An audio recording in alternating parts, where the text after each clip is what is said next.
அந்த காலத்தில் ஒரு கிராமத்தில் ரங்கசாமிங்கிற விவசாயி வாழ்ந்து வந்தார். அவருக்கு கொஞ்சம் காடு இருந்தது. தினந்தோறும் பகலில் போய் காட்டில் இருக்கிற வேலையை செய்வார். காட்டில் அவர் நெல் நட்டு இருந்தார். அப்புறமா மதியத்துக்கு மேலே வந்து சாப்பிட்டு கொஞ்ச நேரம் தூங்கிட்டு பொழுதானதும் அந்த நெல் வயலுக்கு தண்ணி பாய்ச்ச போவார்.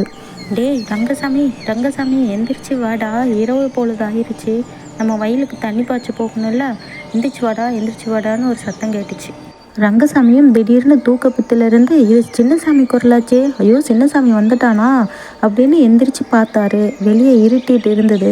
சோ இவ்வளோ நேரம் தூங்கியிருக்குமே அப்படின்னு சொல்லிட்டு ஏதோ வரண்டா சின்னசாமி அப்படின்னு லாந்தலை எடுத்துக்கிட்டு மண்வெட்டியை கையில் எடுத்துக்கிட்டு ஒரு துண்டு எடுத்து தோல் மேலே போட்டுக்கிட்டு வெளியே வந்தார்.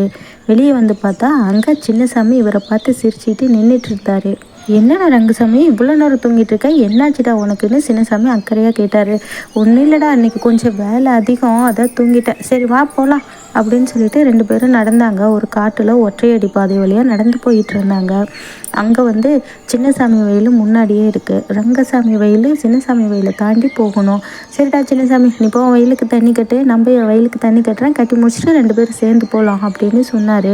உடனே சின்னசாமி, இல்லைடா ரங்கசாமி, இன்னைக்கு நானும் உன் கூடவே வரேன்டா, பாரு என் வயலு ஃபுல்லாக தண்ணி இருக்குது அப்படின்னு சொல்லுவோம். சரி வாடா அப்படின்னு சொல்லி 2 பேரும் போய் ரங்கசாமி வயலுக்கு தண்ணி கட்டினாங்க.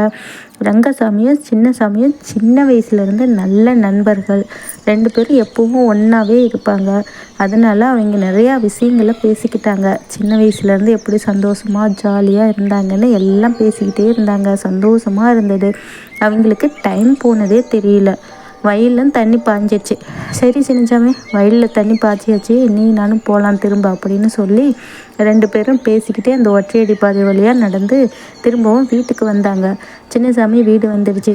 சரி சின்னசாமி நீ போ அப்படின்னு சொன்னான் ரங்கசாமி. சின்னசாமி என்ன நினச்சாங்கன்னு தெரியல, திடீர்னு வந்து ரங்கசாமியை கட்டி பிடிச்சிக்கிட்டாரு. விடவே இல்லை, அழுதாரு. எதுக்கு அழுகிறாருன்னு ரங்கசாமிக்கு ஒன்றும் புரியல. ஏண்டா அழுவாதடா, நான் உன் கூடவே தானே இருக்கேன், நீ அழுவாத அப்படின்னு சொன்னார் ரங்கசாமி. அப்புறம் சரின்னு சொல்லி சின்னசாமி உள்ள கதவு திறந்து போகிற வரைக்கும் ரங்கசாமி பார்த்துக்கிட்டே இருந்தார். அவருக்கு மனசே சரியில்லை. ஏன் நம்ம ஃப்ரெண்டு இப்படி அழுகிறான், என்ன ஆச்சிருக்கோம், வீட்டில் ஏதாவது பிரச்சனையான்னு யோசிச்சுக்கிட்டு இவரும் போய் கதவை திறந்து உள்ளே போய் படுத்து தூங்கிட்டாரு. காலையில் பொழுது விடிஞ்சு வெகு நேரமாகியும் ரங்கசாமி படுக்கையிலே இருந்தார். லட்சுமிக்கு ஒன்றும் புரியல. என்னாச்சு, இந்நேரம் இவர் எந்திரிச்சிருவாரேன்னு போயிட்டு பார்த்து, ஏங்க பொழுது விடிஞ்சிருச்சு இன்னும் படுத்துகிட்டே இருக்கிறீங்கன்னு லட்சுமி கேட்டாங்க. ஒன்றும் இல்லடி, மனசே சரியில்லைடி, வழக்கம் போல் நானும் சின்னசாமியும் வயலுக்கு தண்ணி கட்ட இரவு போனேன்டி, போயிட்டு திரும்பி வரக்குள்ளே அவன் என்னை கட்டி பிடிச்சிக்கிட்டு அழுதாண்டி, என்னன்னு தெரியலடி, அதான் மனசே கஷ்டமாக இருந்துச்சு அப்படின்னு சொல்லி தன் மனைவி லட்சுமியை பார்த்து ரங்கசாமி சொன்னார். லட்சுமிக்கு ஒன்றும் புரியல. இவர் எந்த சின்னசாமியை சொல்கிறாருன்னு மனசில் நினச்சிக்கிட்டு, நீங்கள் எந்த சின்னசாமியை சொல்கிறீங்கன்னு கேட்டா. என்ன தெரியாத மாதிரி கேட்குற, என்னோடய ஃப்ரெண்டு சின்னசாமி தான் சொல்கிறேன் அப்படின்னு சொல்லி ரங்கசாமி சொல்லவும் லட்சுமி பயத்தோடு அவரை பார்த்தா. லட்சுமி ஏன் இப்படி பயப்படுறா, ஏன் இப்படி பயப்படுறேன்னு சொல்லி ரங்கசாமி கேட்கவும், உங்களோட ஃப்ரெண்டு சின்னசாமி சேர்த்து 10 வருஷம் ஆச்சுங்கன்னு சொல்லி அவரை ஒரு பதட்டத்தோடு பார்த்துட்டே நின்னான். ரங்கசாமி திடீரென்று சுயநினைவு வந்தவரை போல அப்படியே பிரமிச்சு போய் கட்டிலின் அருகே கீழே அப்படியே சரிஞ்சு உட்கார்ந்தாரு.